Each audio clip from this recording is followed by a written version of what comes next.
Se questo popolo non credesse al progetto dell'autonomia avrebbe votato in tutt'altra direzione. Credono all'autonomia, credono al fatto che il Veneto ormai ne ha piene le tasche del centralismo che non produce posti di lavoro per i veneti, non produce servizi.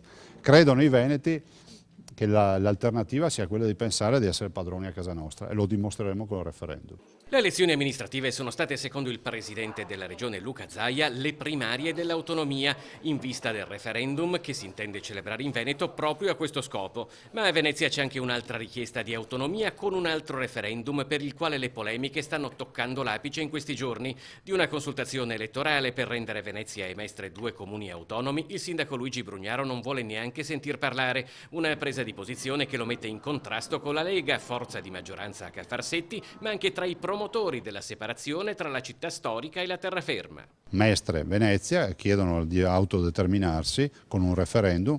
Potrebbe essere l'ultima volta che si fa una conta seria. Dopodiché il Consiglio Comunale è sovrano, ne prendo atto, le decisioni vanno rispettate, però ciò non toglie che l'idea possa essere un'altra, come nel mio caso.